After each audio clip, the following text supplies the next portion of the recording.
Hey, Donald Miller. How you guys doing today? So it is Thursday, the 17th of March. And, you know, you wake up every morning and you get ready for work and you go to work. And sometimes you don't realize how good you have it. Okay, even if you're not liking the trade right now and the trade is giving you problems,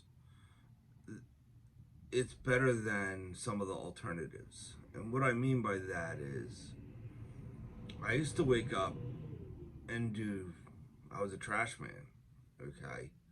I used to wake up and I was a dishwasher. There was plenty of jobs I've had that were far worse than the electrical trade. And now being 20, almost 23 years into the electrical trade, I wake up every day loving the fact of where I'm at. And, it doesn't come overnight. It just slowly you progress and you become better at what you're doing and you start enjoying what you're doing. And if you're not enjoying what you're doing, then I would immediately change your career path as far as what, and don't say you're trapped because you have kids and all these things. Um, you can set it up, save whatever money you can save to make that transition, and put 100% of your effort into going in the direction you choose. So most people want life to be easy and they don't want to have to put forth 100% effort. But if your life sucks or you're not in the portion of the trade that you want to be in, change and find the portion you choose to be in and put 100% effort into being a better tradesman for that area. And the learning curve will catch up. If you're putting in 100% effort, and I mean from the food that you eat to the time you go to bed to the hours that you're spending when you get home from work, if you're really setting your schedule up to put 100% effort into changing, there won't be that much of a lag. Okay, it's not as like, I think the fear of it is far worse than the reality of it. All right. And most, when I'm teaching apprentices, I have to see where their mentality is going in, so that way we can get them on the right like the right path to, like, a lot of times a person's mentality or how they view the trade is often holding them back. Either they think that there's no avenue for more money in their area, or they're filled with these notions that actually are what are the anchors that are around their ankles. Okay. And when you get into learning how to teach someone, you have to figure out where their mentality is. How do they view the trade? Why do they view the trade that way? And get them out of that funk. All right. And it's a big difference. When you see someone motivated to learn and motivated to work, they're a completely different person than the person that, you can go back on some of the comments on our videos about guys, and you can tell just in their comments where their mentality is. Um, some guys rip people off and they don't care. Like someone, we quoted a job that was on one of my videos for like $12,000, and someone commented, "Well, I'll do it for 85." I'm never the lowest bidder, and if your ambition is to be the lowest bidder, okay, that, like, there's people out there that are going to bid the lowest possible number to get jobs. What I do is I bid the most amount of work for the dollar that we quote. So I guarantee rebuilding all switch boxes of the plaster around it. Okay. And that's above and beyond what a quote would be. But if I can provide a better product, I would rather be the company that provides a better product than the company that wins because they're the lowest bidder. All right. And that's the path I've chosen. I enjoy working every day, even if it's hard or there's a lot of work. I still enjoy doing it, and that's why. Okay, I wouldn't be the lowest bidder. The lowest bidder, and you get into this for renovation work. You get in this for new construction. There is enjoyment in it. You have to. It's just a different. Again, it's the mentality of your job. Like what you don't go into like a lowest bid thinking you're going to do the most amount of work. You're going in there and you're doing as little as possible to code to get out of there. So that means you're geared differently, like you're streamlined. You don't go in there, you're going in there more like a Corvette than an 18 wheeler. All right, you're going in, you're getting it done, you're getting out.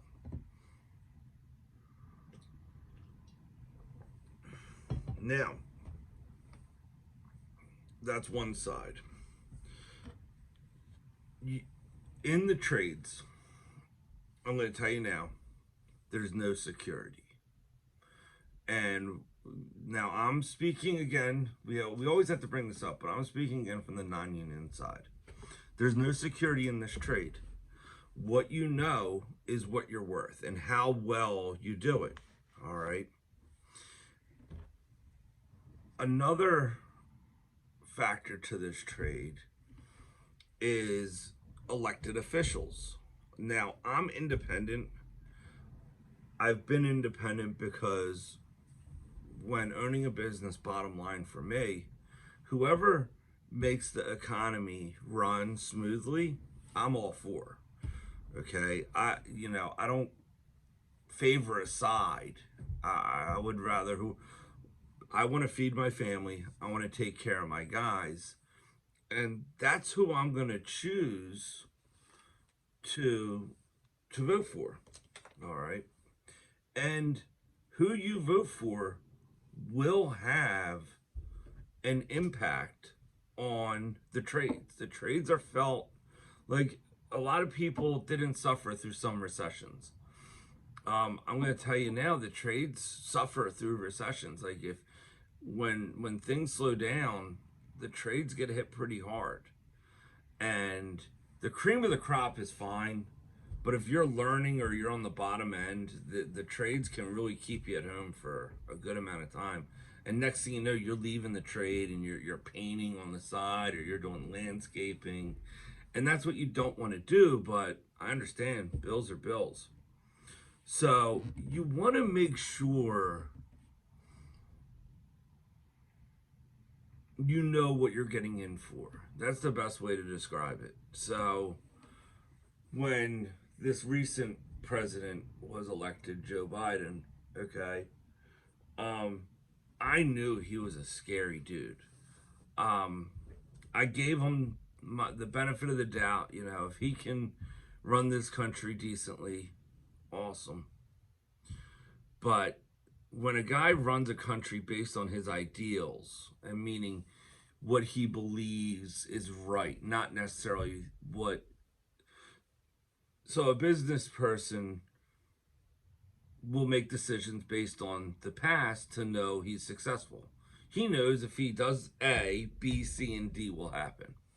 All right, that's business decisions, and they're smart. That's the way you want to run a business. You don't want to do radical ideas in a business because a lot of times the business can go bankrupt. When a person is based on ideals, okay, they're extremely dangerous.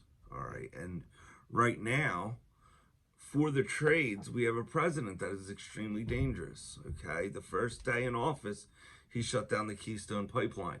Now, listen, I'm not pro or against anyone when it comes to these decisions, but it laid off a lot of tradesmen. Okay, a lot of people lost their jobs. So when someone comes in there and just takes jobs away right off the table, that's not a good sign. Not for the trades. Then he goes and he's insulting to all the mine workers. Now, I live up in Berks County, which is on the lower side of the anthracite veins, but there's miners that still mine anthracite, and anthracite is a very, very clean burning coal. It's far more cleaner than bituminous, all right? But again, this guy is going off of ideals, and he's destroying lives in the meantime. And they're not wise business decisions. They're foolish. They're over just what he feels he should be doing. That's bad for trades. All right, you get a guy like that in office, and immediately I'm gonna cut back on spending. All right, I'm gonna make sure who I have hired, I'm going to train well, and I'm going to do all I can for my guys so I can keep them employed here and keep some type of a solid foundation for them. And if you're in the trades, okay, be careful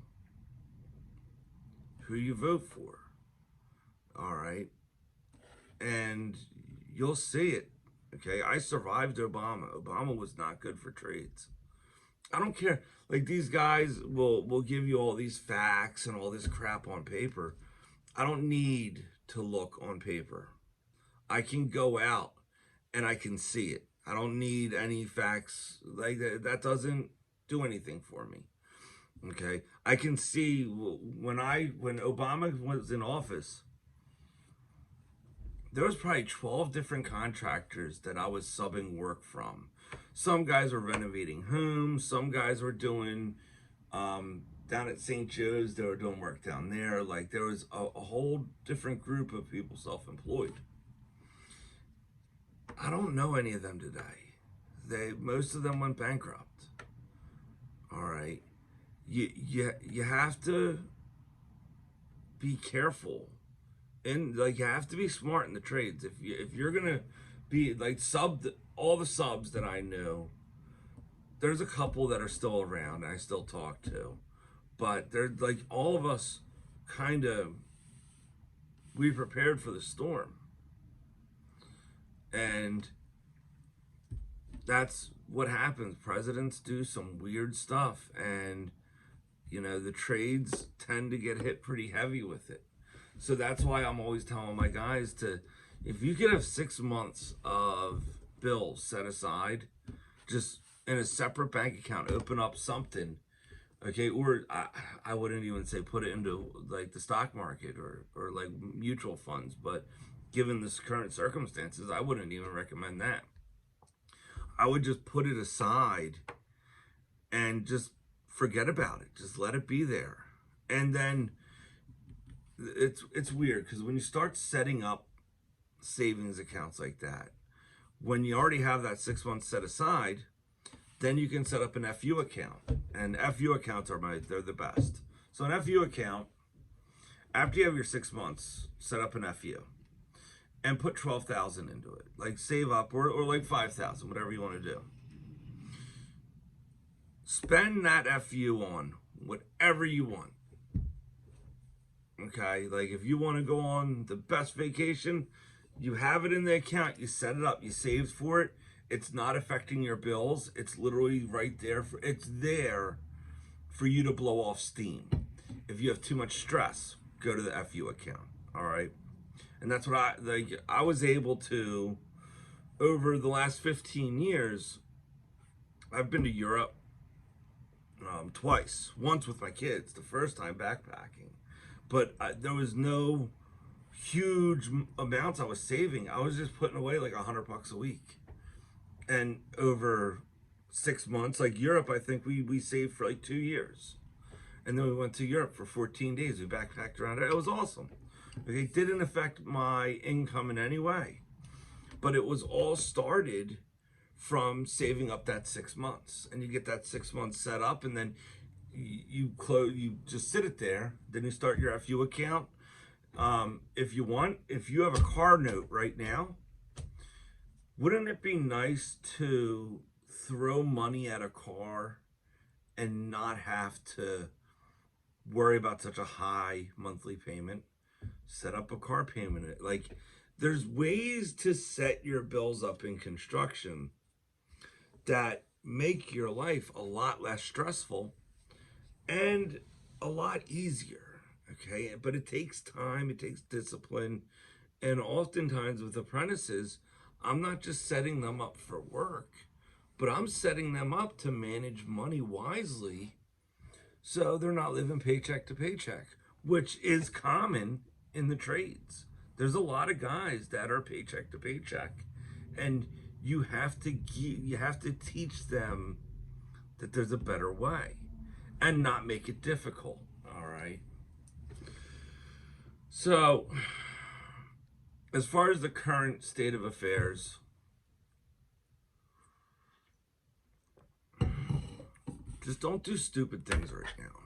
Like, don't go out and buy a Corvette. Okay. If you're gonna buy a truck, just make sure you're not planning on working 5 days a week in order to afford that truck.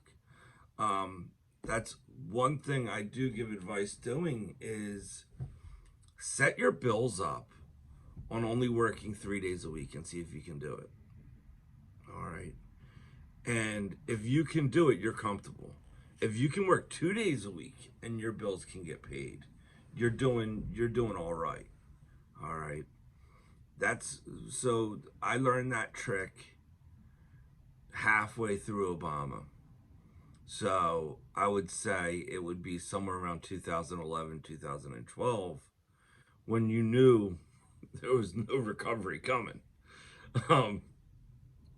You set your bills up, and you can call your bill companies and have each set of bills due each week of the month. So that way I knew if I worked 2 days a week or 3 days, I think I got it down to 3 days a week, where all I needed was 3 days of work every week. And there was, I think the worst of it, I was out for 3 weeks. All right. But it's scary when you're out for 3 weeks because you don't know what's going on or when, and it was a lot of it was based on real estate. So back then, that's exactly how I set it up, was, can I pay my bills on 3 days a week? And if you can pay your bills on 3 days a week and you get those other 2 days, put them, that's where you're funneling into your 6-month plan, your FU account, your truck account. That all comes from those 2 days. So as you build them up, you learn to live a lifestyle that is comfortable. Like I wasn't strapped when we were able to set up for 3 days. It was very comfortable. So as work improved, I just never changed. There was no reason to change. I was able to get into a comfortable living environment. So as more work came in and more work came in, I just kept saving, and I paid debts off, and I did everything I had to do to get out of debt that '08 caused. So I rambled a little bit today. So God bless. Enjoy your Thursday. Be careful out there.